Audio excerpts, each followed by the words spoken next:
하나님께서 여러분을 불러주셨습니다. 우리 다 같이 사도신경으로 우리들의 신앙 고백하도록 하겠습니다. 전능하사 천지를 만드신 하나님 아버지를 내가 믿사오며 그 외아들 우리 주 예수 그리스도를 믿사오니 이는 성령으로 잉태하사 동정녀 마리아에게 나시고 본디어 빌라도에게 고난을 받으사 십자가에 못 박혀 죽으시고 장사한 지 사흘 만에 죽은 자 가운데서 다시 살아나시며 하늘에 오르사 전능하신 하나님 우편에 앉아 계시다가 저리로서 산자와 죽은 자를 심판하러 오시리라. 성령을 믿사오며 거룩한 공예와 성도가 서로 교통하는 것과 죄를 사하여 주시는 것과 몸이 다시 사는 것과 영원히 사는 것을 믿사옵나이다. 아멘. 할렐루야. 주님의 날, 주님의 전에 오신 여러분을 환영하고 축복합니다. 우리 옆 사람 바라보며 함께 인사했으면 좋겠습니다. 풍성한 명절 되세요. 이렇게 한번 인사해 볼까요? 그리고 오늘 큰 은혜 받으세요. 큰 은혜 받으세요. 네, 우리가 이제 사랑하는 가족들을 이 명절 연휴 기간에 만나게 될 텐데요. 우리가 그리스도의 향기가 되었으면 좋겠습니다. 사랑하는 가족에게, 사랑하는 자녀손들에게 우리가 그리스도의 향기가 되어 그들에게 하나님의 생명과 하나님의 사랑과 기쁨을 전해줄 수 있는 우리 원동교회 모든 성도님들 되기를 축복합니다. 우리 이러한 마음으로 이 시간 너는 그리스도의 향기라 함께 찬양하겠습니다.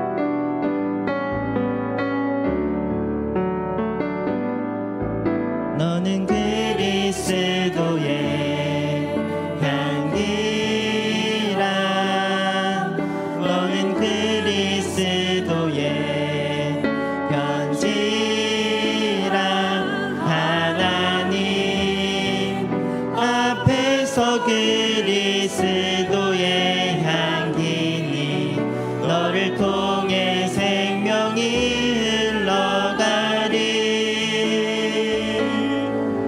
너를 통해 우리 다시 한번 고백할까요? 우리 옆 사람 바라보며 축복합니다. 너는 그리스도의 향기라.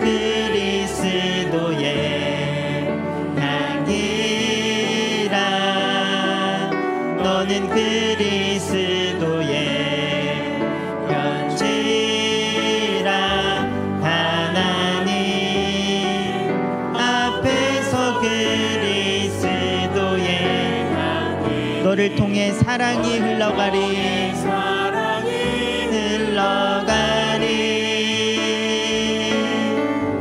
너를 통해 사랑이. 우리 다시 한번 고백할까요? 너는 그리스도의 향기라. 너는 그리스도의 향기라. 너는 그리스도의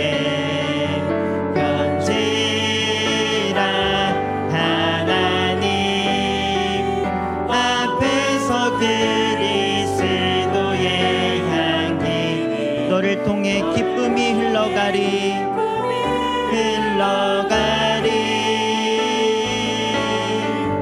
너를 통해. 우리 마지막 고백합니다. 너는 그리스도의 향기라. 너는 그리스도의 향기라. 너는 그리스도의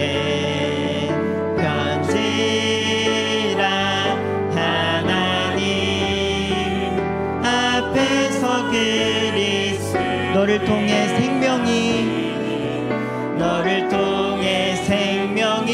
흘러가리. 너를 통해 생명이 흘러가리. 우리 명절 기간 동안 여러분이 만나게 되는 모든 가족들에게 그리스도의 생명과 사랑과 기쁨이 흘러 넘치기를 가득히 주님의 이름으로 축복합니다. 우리 이 시간 하나님의 은혜로 그리고 예수 사랑하심을 기쁨으로 박수치며 찬양하겠습니다.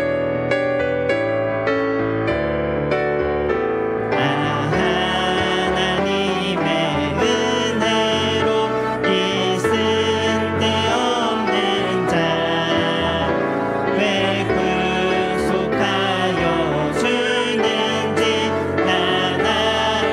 한번 고백합니다. 하나님의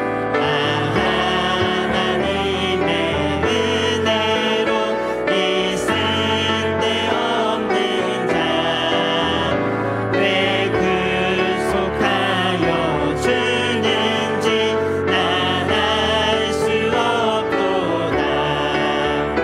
내가 믿고 또 의지하는 내 모든 영광 잘하는 주님 늘 돌보아 주실 것을 나는 확실히 아네.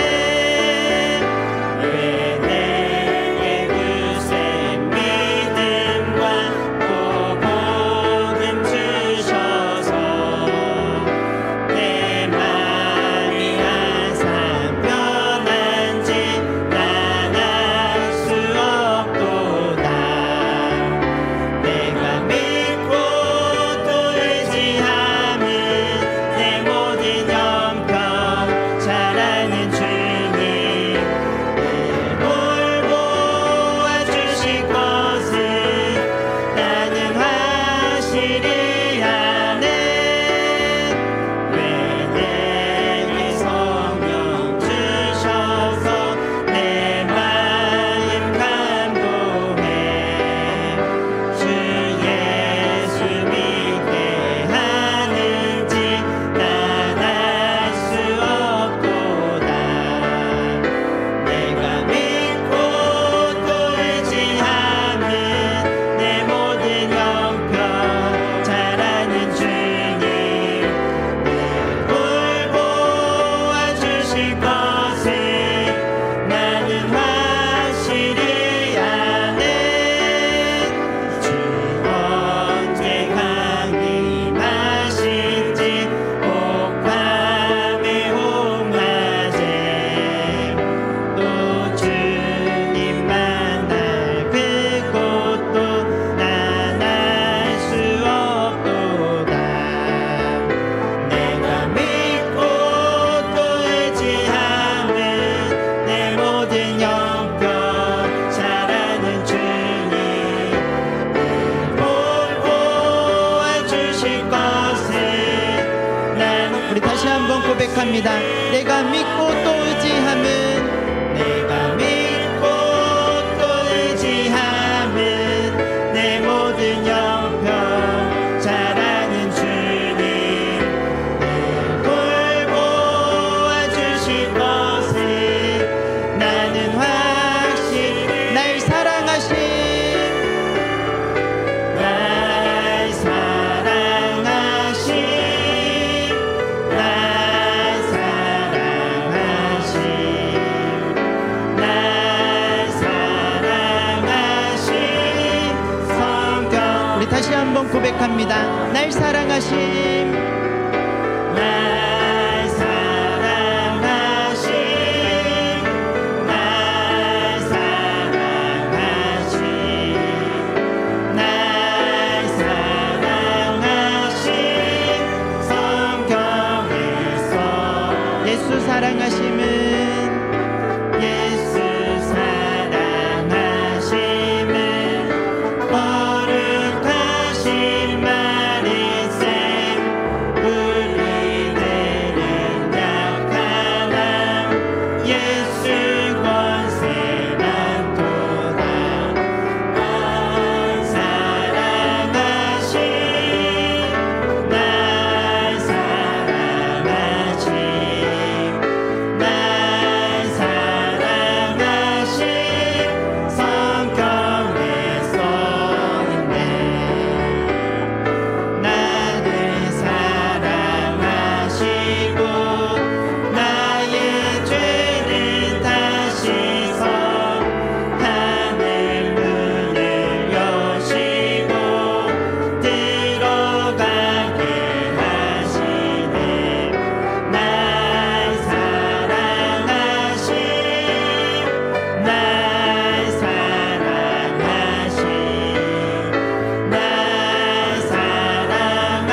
고백합니다. 날 사랑하심, 날 사랑하심, 날 사랑하심, 날 사랑하심. 성경에 써있네. 날 사랑하심,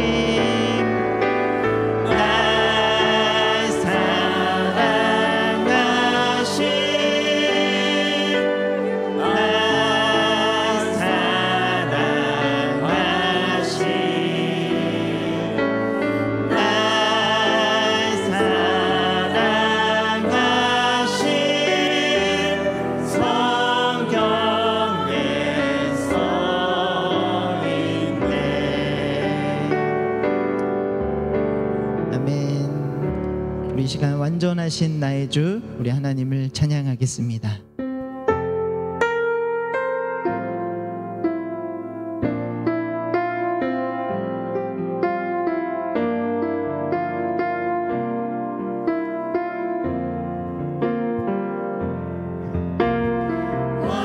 완전하신 나의 주,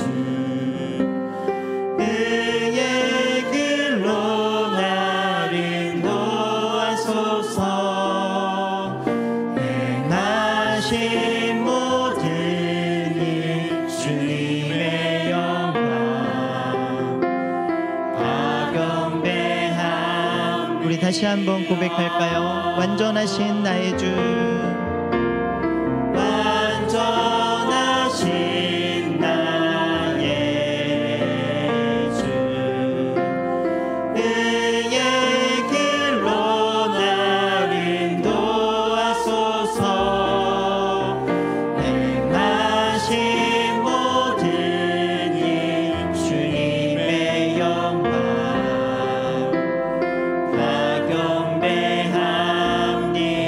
예배합니다. 찬양합니다. 예배합니다. 찬양합니다.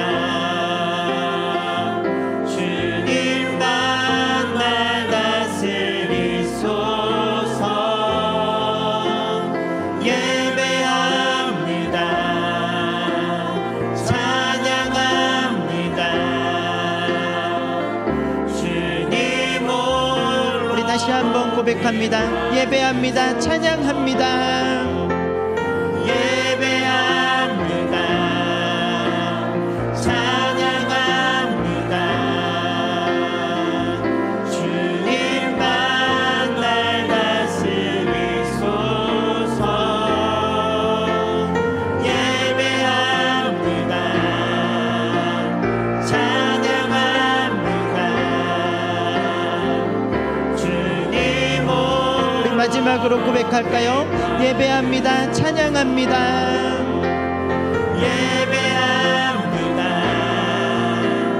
찬양합니다. 주님만 날 다스리소서. 예배합니다. 찬양합니다.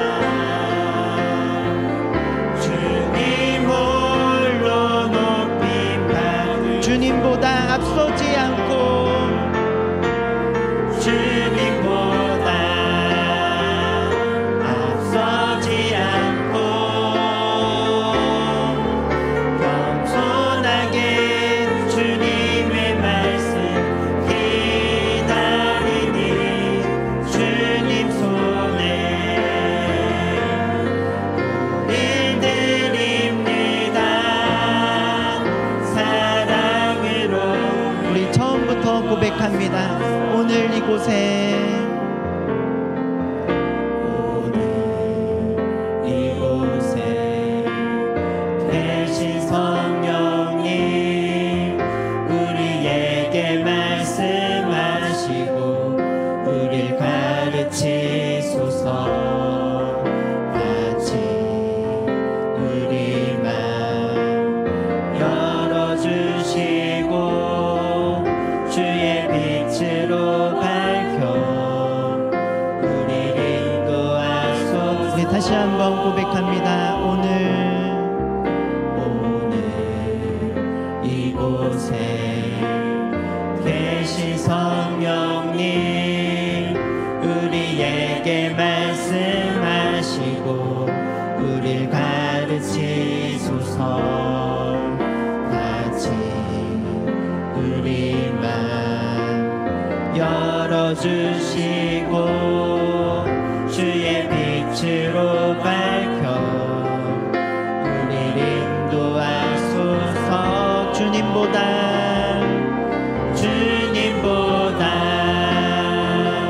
앞서지 않고 겸손하게 주님의 말씀 기다리니 주님 손에 우릴 드립니다. 사랑으로 우리 다시 한번 고백합니다. 주님보다 앞서지 않고 주님보다 앞서지 않고 겸손하게 주님의 말씀 기다리니 주님 손에 우릴 드립니다. 사랑으로 창조하신 모습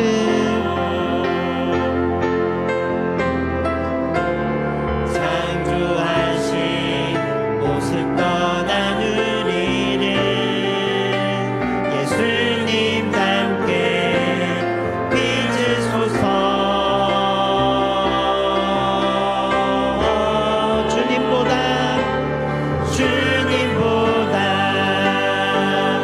앞서지 않고 겸손하게 주님의 말씀 기다리니 주님 손에 우릴 드립니다. 사랑으로 인도하소서. 사랑으로 인도하소서. 사랑으로 인도하소서.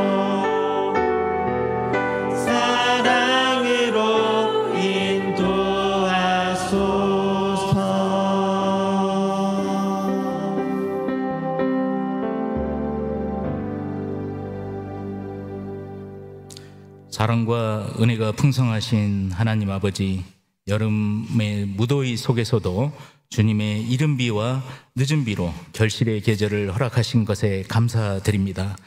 주님의 사랑에 힘입어 이 시간 찬양과 감사를 드립니다.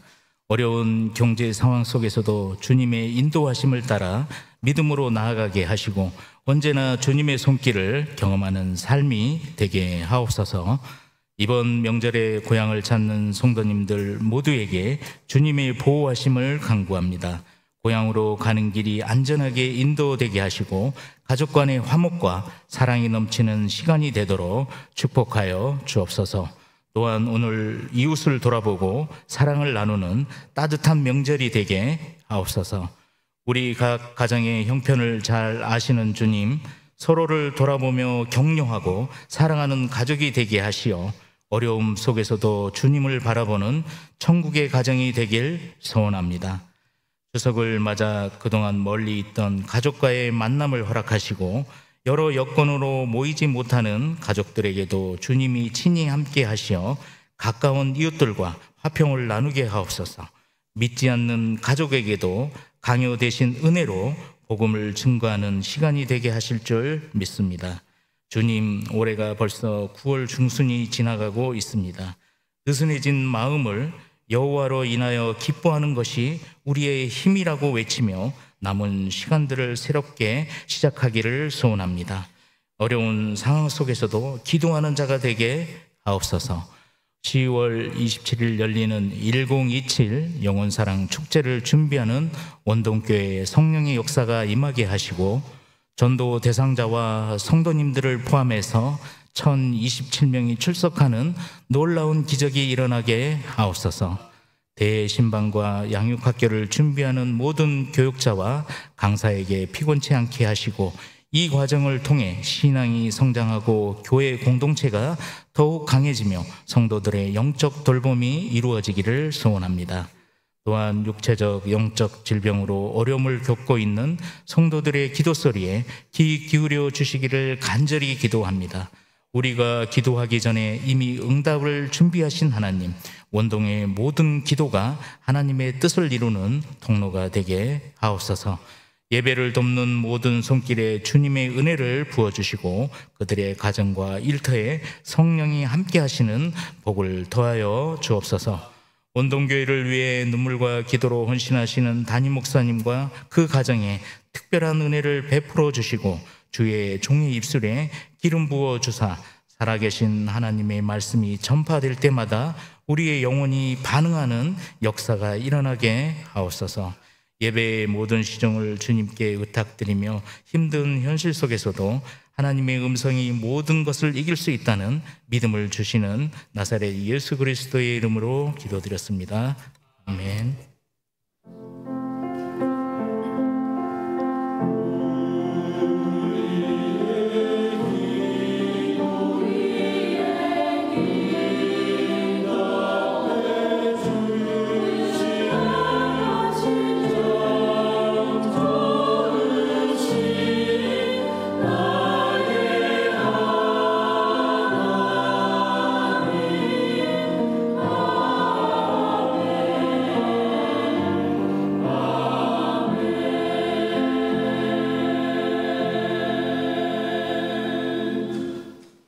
그 소식을 알려드리도록 하겠습니다. 1027 영원사랑축제 10월 27일 주일 1부, 2부 예배 시간이 있습니다. 장소는 이곳이고요. 이제 후반기는 특별히 한 가정이 한 생명을 주님 품으로 인도하는 그런 귀한 기회가 되었으면 좋겠습니다. 그래서 우리가 이제 선포일을 했고 또 지난 주일에 작정을 했습니다. 그리고 29일 주일에 교구별로 모여서 함께 영혼사랑축제를 기도하시고 또 교구 식구들과 교제를 나누는 그러한 귀한 시간을 갖습니다. 그래서 오후 예배 대체하는데 그때 우리 성도님들 오후 예배 시간에 많이 모이시면 감사하겠습니다. 추석 연휴 오후 예배 점심 식사 안내드립니다. 연휴로 인해서 가정 예배를 대체되고 오후 예배는 대체됩니다. 그리고 점심 식사와 또 카페 운영하지 않는다는 것 성도님들 잘 이렇게 인지해 주시면 고맙겠습니다. 다음 주일 오후 예배는 재정위원회 헌신 예배로 드리도록 하겠습니다. 학습 세대 유아 세대식 예고를 드립니다. 10월 6일 주일 오후 예배 시간에 있습니다. 장소는 예루살렘홀입니다.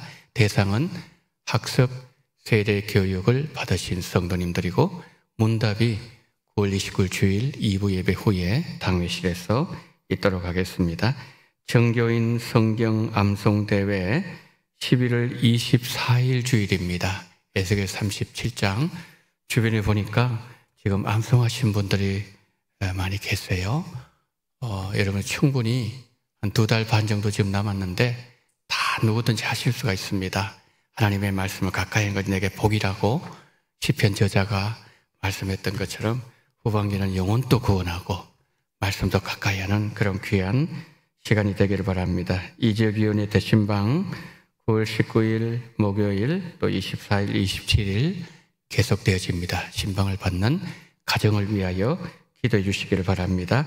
양육학교가 다음 주일부터 하반기 양육학교 시작됩니다. 성장반, 어성행일 거진의 제자반 2 이렇게 세 과목이 개설되어집니다. 많이 참석하시고 말씀을 가까이 하는 복을 받으시기를 바랍니다. 모임 광고를 드리도록 하겠습니다. 디모데 남전도회, 에스트루디아 브리스가 여전도회 원래에는 추석 연휴 관계로 인해서 9월 22일 다음 주일 넷째 주일로 연기되어집니다. 우리 모든 회원들 기억하여 주시기를 바랍니다. 제 시간에 새가족 등록 있습니다. 최정숙 집사님 11구역 한나여전도의 소속입니다. 스스로 나오셨습니다. 잠깐 좀 일어나 주시기를 바랍니다. 예, 좀 일어나 주십시오. 예, 우리 환영 찬양을 부르도록 하겠습니다.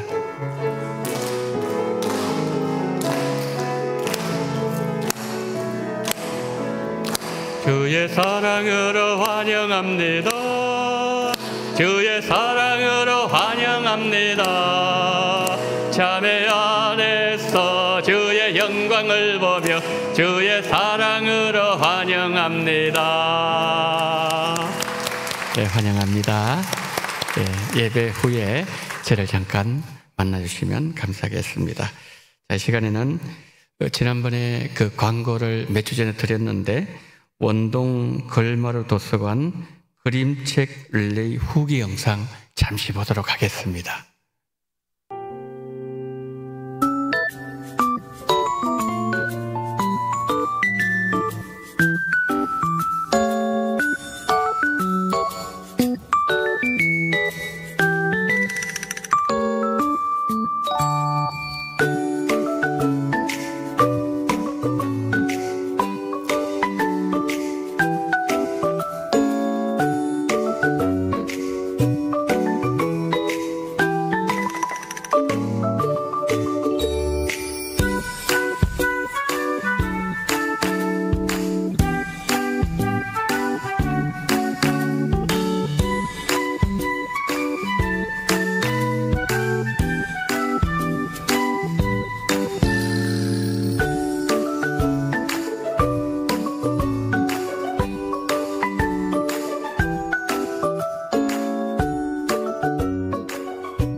예, 여러분 그 영상을 보셨지만은 참 우리 교회가 이렇게 다음 세대에서 다양한 컨텐츠에 질이 높은 이런 교육 내용들을 제공하고 또 우리 아이들이 이렇게 함께 한다는 게 얼마나 감사한 일인지 모르겠습니다. 수고하시는 우리 장로님들 또 모든 관계자분들에게 다시 한번 감사를 드립니다. 수고 많이 하셨습니다. 감사합니다. 자, 이제 오늘 주신 하나님의 말씀 신약 성경 갈라디아서 6장 15절로 18절 말씀입니다. 갈라디아서 6장 15절로 18절 말씀 제가 말씀을 봉독합니다. 할례나 무할례가 아무것도 아니로되 오직 새로 지으심을 받는 것만이 중요하니라. 무릇 이 규례를 행하는 자에게와 하나님의 이스라엘에게 평강과 긍휼이 있을지어다. 이후로는 누구든지 나를 괴롭게 하지 말라. 내가 내 몸에 예수의 흔적을 지니고 있노라. 형제들아, 우리 주 예수 그리스도의 은혜가 너희 심령에 있을지어다. 아멘.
참 아름다운 우주를 창조하시고 저 하늘의 하늘과 땅과 바다와 수많은 생명체를 허락하시고 그 하나님 창조주 하나님의 영광과 창조의 능력을 주의 백성들을 통하여 노래하게 하시고 영광 받으신 하나님 감사를 드립니다. 하나님 아버지 원솔하여 한 영을 올려드린 이 찬양을 하나님 기쁘게 받으시고 온 우주 속에 하나님의 영광이 더 충만하게 드러남을 우리 모두가 보고 하나님 앞에 감사하며 찬양으로 나아가는 우리 모두가 될 수 있도록 은혜 위에 은혜를 허락하여 주시옵소서. 하나님의 말씀을 듣습니다. 종을 불쌍히 계시고 우리 성도님들의 마음을 활짝 여시고 하늘문 여시고 성령의 기름 부으심이 아론의 정수를 통하여 온몸과 쇠임에 넘쳤던 것처럼 그런 놀라운 역사가 오늘 이 시간 이 예배 가운데도 우리 주님 함께 하시고 임재하시고 역사하여 주시옵소서. 우리 구주 예수 그리스도 이름으로 기도드리옵나이다. 아멘. 초등학교 한 5학년 정도쯤 되었을 것으로 생각이 되어집니다. 그때 저에게 이런 일이 있었습니다. 송아지가 태어나고 어느 정도 이제 몇 달 정도 시간이 지나서 그 송아지가 이제 일을 할 수 있을 정도가 되면 농부들은 코에다가 콧뚜레끼를 이렇게 끼게 됩니다. 그러면 농사일에 이 송아지를 쉽게 부릴 수가 있는 거죠. 근데 콧뚜레를 끼울 때쯤 된 송아지, 아직 콧뚜레를 끼지 않았을 때 굉장히 송아지 힘이 셉니다. 그래서 어른들도 쉽게 제어하기가 쉽지 않습니다. 하루는 콧뚜레를 끼우지 않은 송아지를 끌고 산으로 가서 풀을 먹이러 갔습니다. 근데 이 송아지가 얼마나 망아지같이 뛰길래 소나무에 끈을 길게 해서 송아지를 메어두었습니다. 그 주변에 풀을 먹으라고 그렇게 제가 했습니다. 그리고 이제 산에서 친구들과 한참 놀다가 와보니까 이 송아지가 얼마나 뛰었던지 그 소나무에 메어줬던 그 줄이 너무 팽팽하게 되어가지고 제가 아무리 풀려고 해도 풀려지지가 않았습니다. 그래서 집으로 갔습니다. 숫돌에 날이 예리하게 쏘도록 낫을 이렇게 갈았습니다.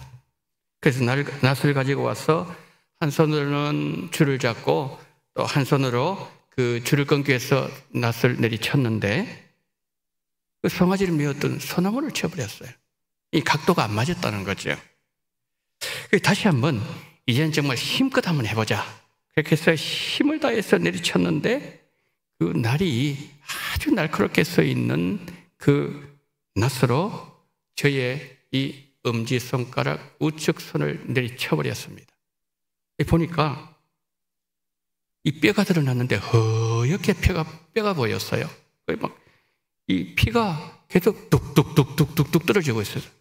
너무 놀랐어요. 아프기도 하고 놀라기도. 그래서 이 왼손을 가지고 여기 확 지압을 냈습니다. 그리고 막 울면서 달렸어요. 집을 막 달렸는데 어머님 보시고서 막 기겁을 하셨어요. 어머니께서 얼마나 놀랐는지. 그래서 그 응급처치를 하고 제 기억으로는 몇 달 동안이나 약을 발랐습니다. 그리고서 이제 상처는 아물었는데 제가 가만히 생각해보면 50년이 지났습니다. 50년 지났는데 제가 이 오른손 엄지손가락을 볼 때마다 어떤 생각이 나는가 하면 어린 시절에 그 아팠던 상처, 그날의 그 장면, 그것이 아주 선명하게 기억되어지고 지금도 이렇게 보면은 떠오르곤 합니다. 유대인들도 몸의 한 부분에 흔적을 가지고 있었습니다. 그런데 유대인들은 그 흔적으로 자신들이 유대인이라는 외적 표시를 하려고 했습니다. 저는 제 손에 상처를 볼 때마다 아픔으로 다가오지만 유대인들은 자부심으로 다가왔습니다. 그러나 유대인이었던 바울은 이렇게 말합니다. 할례를 받았는가?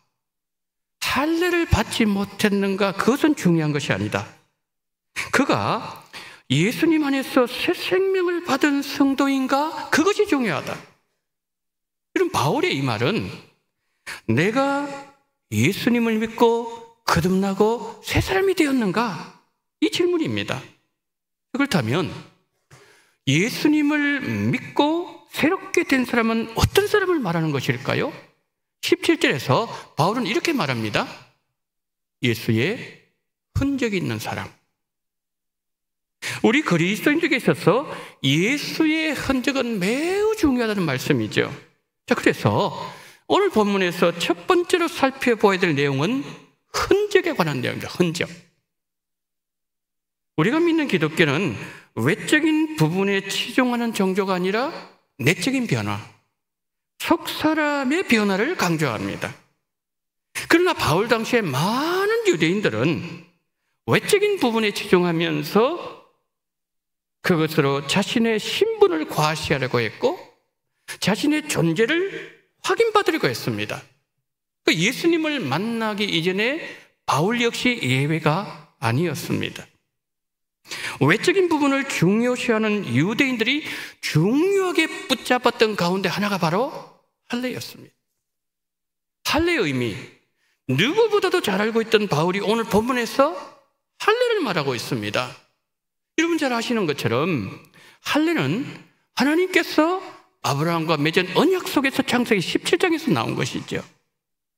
그러나 유대인들이 이 할례의 외적 요소에 너무 치중한 나머지 할례의 참 의미를 잃어버리고 말았습니다. 유대교에 있을 때에 유대인들에게 율법 선생으로 할례를 가르쳤던 바울이 이렇게 외칩니다. 대저 표면적 유대인이 아니요. 표면적 육신의 할례가 아니라 오직 이면적 유대인이며 할례는 마음의 할례니. 여러분 할례 어디에 된다고요? 마음에 하래요. 마음에. 이 할례 문제는 바울 시대만 논쟁거리가 아니었습니다. 구약 시대도 문제가 되었고 많은 선지자들이 회개를 촉구했습니다. 대표적인 선지자를 든다면 예레미야를 들 수 있습니다. 예레미야 당시에 이스라엘 백성의 생각은 이러했습니다. 우리는 할례를 받았기 때문에 또 하나님의 임재가 있는 성전이 우리 가운데 있기 때문에 우리는 절대 망하지 않는다. 그러면서 이 백성들 자기 마음대로 사는 거예요. 성전 밖에 나가서는 도둑질하고 간음하고 살인하고 바알에게 절하면서 살다가 안식일 되어서 성전에 들어와서는 우리는 구원받은 백성입니다. 이렇게 외쳤습니다. 자, 이 말이 무슨 뜻이겠습니까?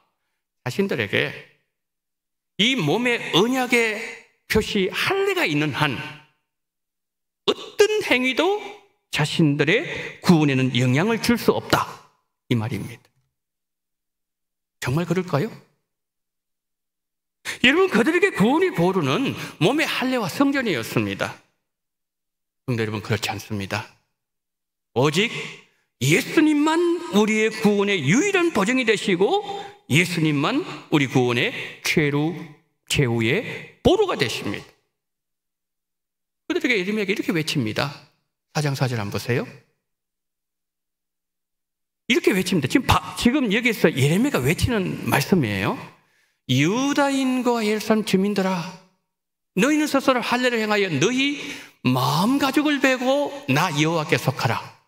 그러하지 아니하면 너희 악행으로 말미암아 나의 진노가 불같이 일어나 설하리니 그것을 끌 자가 없으리라. 여러분, 저기서 세 가지를 보셔야 돼요. 세 가지.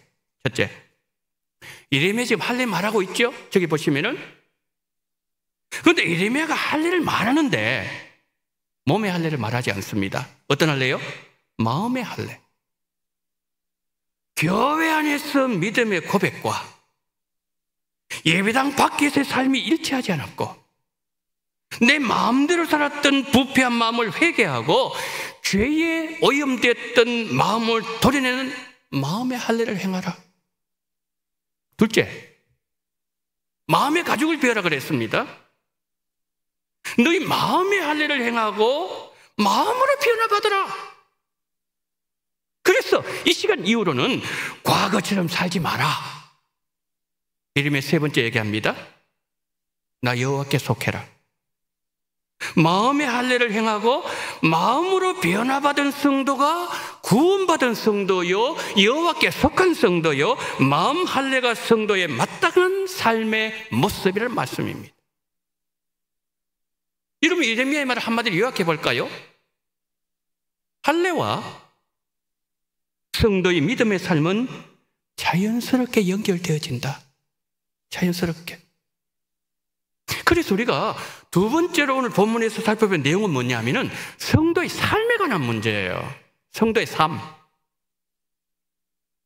교회의 울타리가 우리의 신앙과 삶을 변질시키게 만드는 선이 되지 말아야 돼. 교회 안에서 섬기는 천사의 심정으로 섬기는 이 성도는 교회 울타리 넘어서도 여전히 천사이어야 합니다. 교회 안에서 섬기는 예수의 종은 교회 울타리를 넘어서도 여전히 예수의 종으로 살아야 돼요. 예레미야가 이 백성을 향해서 이렇게 말합니다. 하나님의 이름이 너희들 때문에 모독을 받는다 그랬어요. 저 말은 무슨 뜻인가 하면은 몸소리치도록 싫어한다. 진절머리가 난다는 겁니다. 성도가 윤리적으로 청결하지 않으면서도 회개할 줄 모르고 돌이킬 줄 모르면 하나님은 그 성도 몸소리친다는 거예요. 진절머리가 난다는 거예요. 여러분, 우리는요, 저도 그렇고 우리 모두가 다 약합니다. 우리 넘어집니다.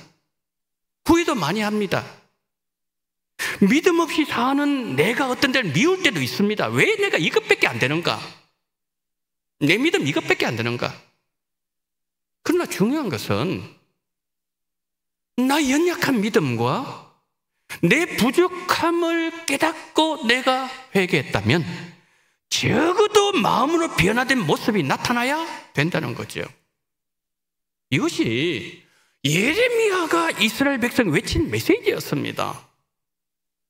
그런데 여러분, 우리에게도 간혹 이스라엘 백성의 모습이 나타날 때가 있습니다. 없다면 거짓말이에요. 만약에 나타난다면 여러분, 이유를 어디서 찾아야 될까요? 우리의 마음에서 찾아야 됩니다. 특히 주님을 향한 우리의 사랑에서 그 원인을 찾아야 됩니다. 예수님 생각해 볼까요? 우리를 조건을 내걸고 사랑하셨나요? 조건이 없었습니다. 우리가 죄인 되었을 때, 우리가 예수님의 원수가 되었을 때, 꼴도 보기 싫을 때, 그때에 예수님은 우리 위해서 생명을 다 주셨습니다. 조건 없습니다. 우리를 살리기 위해서 예수님은 모든 것을 다 희생하셨습니다. 여러분, 이 예수님의 사랑을 우리 마음에 늘 간직하면서 우리가 예수님을 사랑하는 성도가 되면 주님을 향한 우리의 사랑이 우리 마음을 변화시켜 놓는다는 거지요. 성경은 성도의 마음의 변화에 많은 무게를 두고 있지만 우리 신앙의 무게, 여러분 어디에다가 신앙생활 치중하십니까? 신앙의 무게를 마음의 변화에 두지 않는다면 우리 신앙이 엉뚱한 방향으로 가버린다는 거예요. 그 사람들은 누구예요? 예레미야 시대의 이스라엘 백성들이 그들입니다. 성경의 가르침은 내면의 변화, 마음의 거룩성 회복, 심령의 애통 등 내면의 변화를 강조하고 있다는 것을 우리는 기억해야 돼요. 자, 바울도 17절 말씀에서 예수의 흔적이라는 저 단어를 가지고 이것을 표현했습니다. 무슨 말인가요? 내 안에 마음의 변화가 외적으로 나타나는 것이 예수의 흔적이란 말이에요. 바울은 예수님을 마음으로 사랑한 사도였습니다.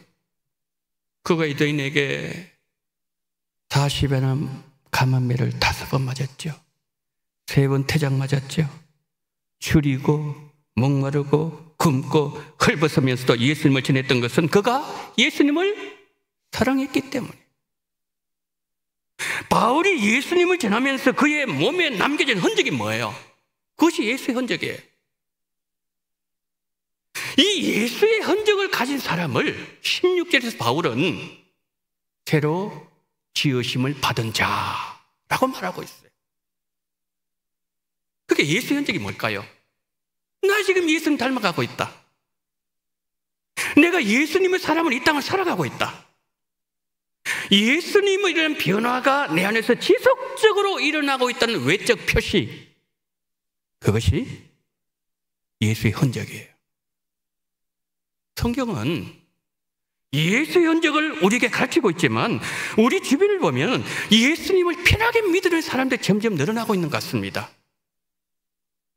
여러분, 우리가 가난한 때를 한번 생각해 보세요. 가난한 때, 먹지 못하던 때, 그때 우리가 했던 헌신, 그때 우리의 신앙생활, 기도생활, 그때 주를 향한 우리의 믿음과 사랑, 그것을 지금 우리가 예수를 믿고 있는 모습과 비교해 보면 내 믿음이 세속화되었고 내 영성은 약해져 버렸고 주님을 향한 순수했던 사랑이 변질되었고 내 헌신도 계산적으로 변했다는 생각을 할 때가 있지 않습니까?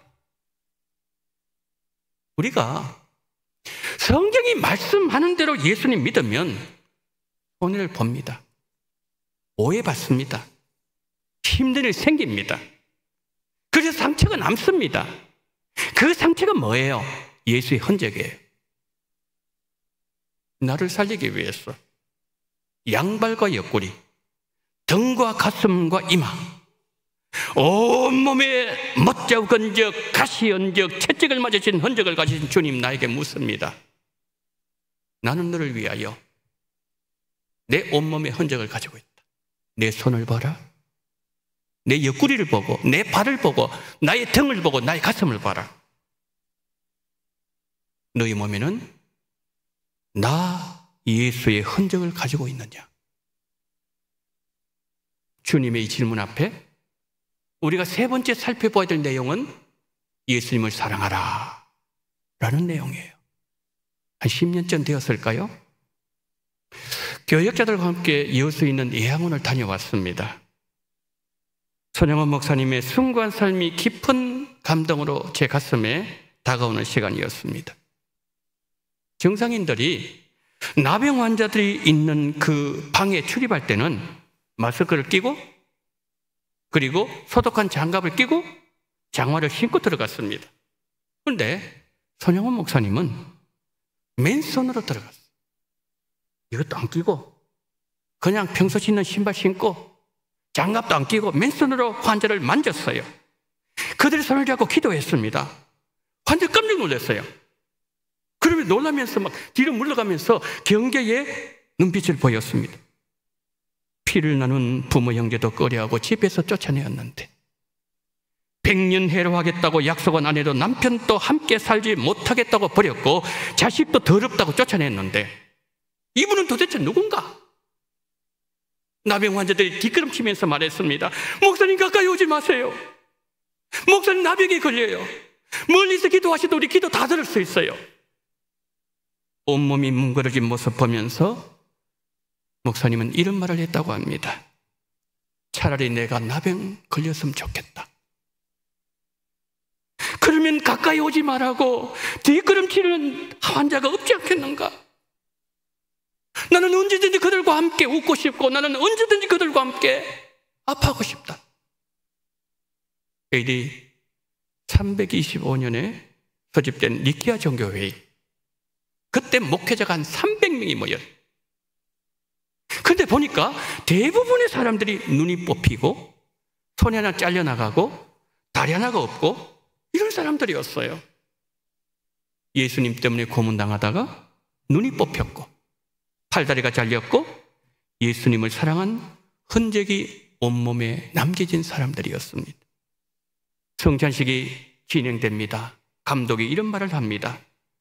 우리는 주님을 위하여 박해를 받다가 이렇게 되었습니다. 그러나 이것은 우리가 주님을 사랑했다는 사랑의 흔적이요, 우리가 언젠가 천국에서 주님 앞에 서게 되었을 때에 그때 칭찬받을 영광스러운 흔적입니다. 우리는 예수님 이름으로 승리했고, 그래서 이 자리에 있는 것 아니겠습니까? 예수님 제자들에게 말씀하셨습니다. 누구든지 제 목숨을 구원코자 하면 잃을 것이요, 누구든지 나를 위하여 제 목숨을 잃으면 찾으리라. 무슨 말씀이죠? 나를 위해서 너 생명을 던져봐라. 예수님 때문에 손해본 흔적과 예수님 때문에 예수님 뜻대로 살다가 생긴 흔적을 한번 보여보라는 말씀이에요. 그것이 뭐죠? 바울의 몸에 남은 거룩한 흔적, 스티그마. 우리가 보통 얘기하는 낙인, 스티그마. 낙인 찍힌다 그죠? 낙인이 저 단어예요. 이런 우리 시대는 바울 시대와 같은 박해는 없습니다. 그러나 우리 몸에도 역시 예수의 흔적을 지녀야 됩니다. 그런데 이 흔적은 예수님으로 말미암은 변화가 내 안에서 일어날 때에 시작한다는 거죠. 우리가 예수님을 사랑하면 죄는 멀어질 겁니다. 그리고 우리 마음에서부터 변화가 시작될 것입니다. 만물이 풍성하게 열매 맺는 이 가을에 예수님은 나에게 어떤 의미로 다가오고 있습니까? 성도님들께서 뿌리신 복음의 씨가 싹을 틔우고 꽃이 피고 복음의 열매가 맺어서 지금 익어가고 있습니까? 예수님께서 못자국과 가시에 찔린 흔적과 채찍에 맞은 흔적을 남기신 것처럼 주님을 사랑하는 예수의 흔적이 성도님의 마음에 깊이 새겨지기를 예수님 이름으로 축원합니다. 최근에 저에게 있었던 일을 하나 말씀드리면서 설교를 마무리하고자 합니다. 대신방을 하면서 어떤 권사님 댁에 갔습니다. 대신방. 그 권사님의 평생 동안 기도 제목이 하나 있습니다. 그건 뭐냐면은 남편의 영혼 구원이었어요. 예배를 다 드렸어요. 그런데 남편의 영혼 구원을 위해서 제가 기도하는데 권사님 댁에 몇 번 더 와야 된다는 생각을 성령께서 주셨어요. 제가 몇 주 동안 기도했습니다. 권사님 댁에 갔어요. 그 어르신을 앞에서 제가 이제 복음을 전했습니다. 움직도 하지 않았어요.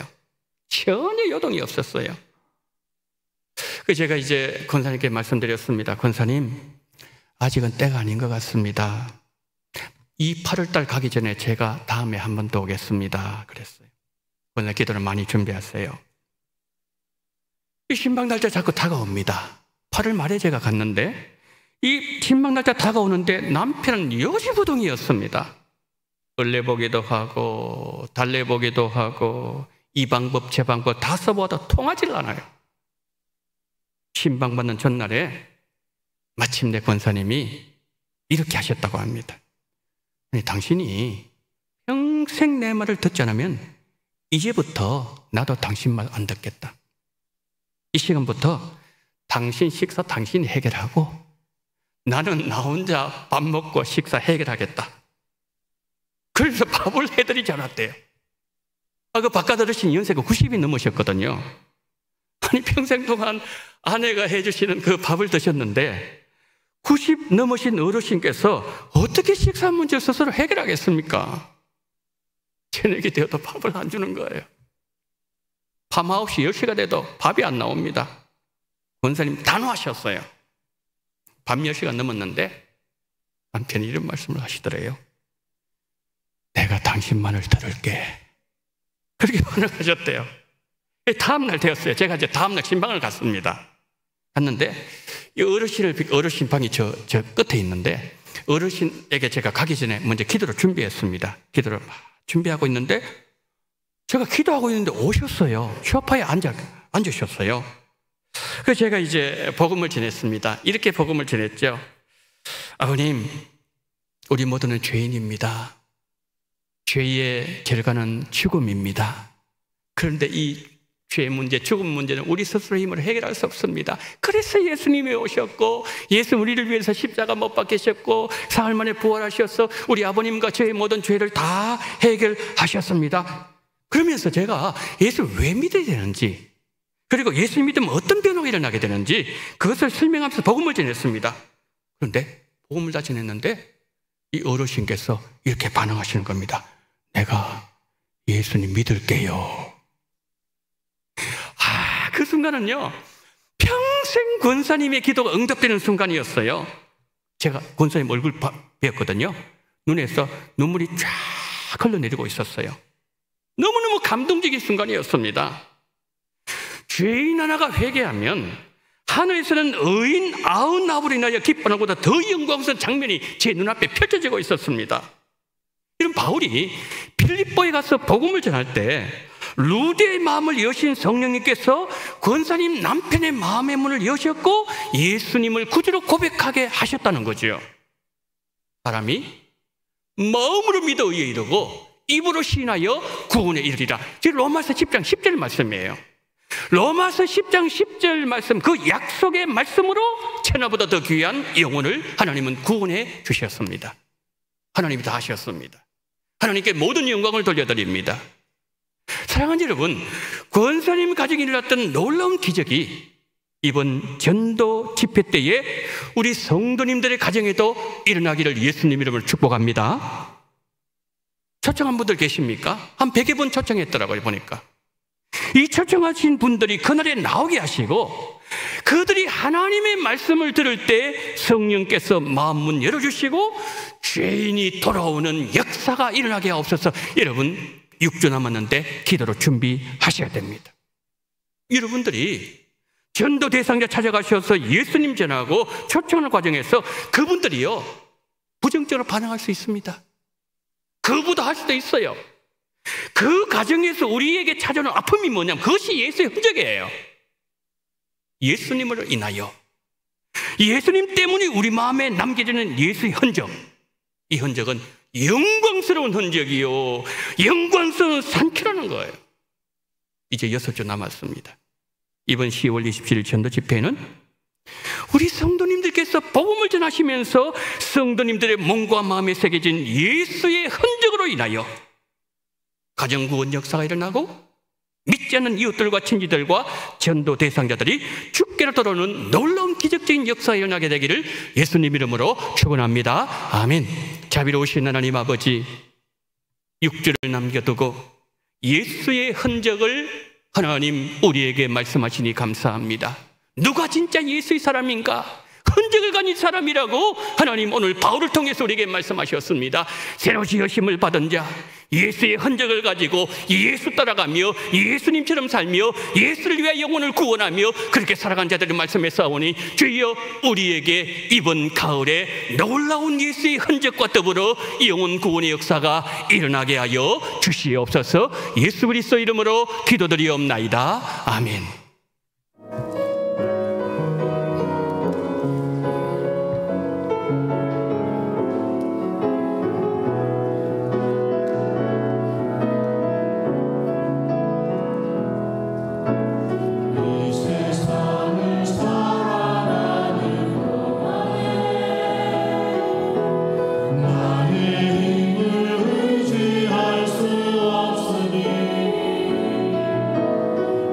도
하나님 아버지, 오늘 9월 셋째 주일을 맞이하면서 하나님 앞에 11조헌금과 선교 헌금을 올려드리며 또한 감사헌금과 생일을 맞이하여 또한 주일헌금을 하나님 앞에 온전히 올려드리오니 주님 기쁘게 받아주시옵시고 늘 그 심령과 그리고 하나님 마음속에 예수의 흔적으로 예수님의 참 제자의 길을 걸어갈 수 있는 바친 손길들 되어지게 하여 주옵소서.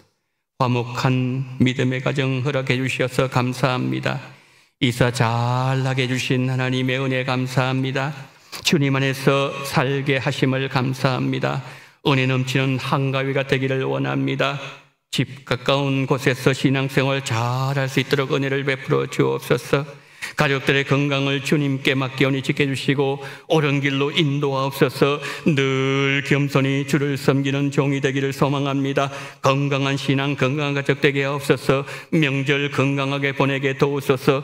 대신방 감사 헌금 하나님 앞에 올려드립니다. 자비로우신 하나님, 여러 모형으로 하나님 앞에 간구하시는 우리 성도님들의 감사의 제목 하나하나 일일이 헤아리시고 하나님을 더 잘 섬기기를 원하는 마음으로 드리는 모든 물질을 주님 기쁘게 받으시되 하나님의 영광이 드러나게 하시고 하나님의 살아계심이 나타나게 하시고 하나님의 하나님 되심을 증거하는 그러한 귀한 물질 될 수 있도록 은총을 주시옵시고 또한 생일 감사헌금 드립니다. 주일헌금 드린 손길 위에도 놀라우신 은혜로 충만케 해주시기를 간절히 원하며 우리 구주 예수 그리스도 이름으로 기도드리옵나이다. 아멘. 지금은 원동교회의 머리가 되시는 우리 구주 예수 그리스도의 은혜와 아버지 하나님의 극진하신 사랑하심과 성령님의 감동 감화 위로교통 충만하신 은총이 할례가 중요한 것이 아니라 받고 받지 않는 것, 그것이 문제가 아니라 그리스도 예수 안에서 새 사람으로 거듭나게 되었는가? 그 몸에 예수의 할례가 있는가?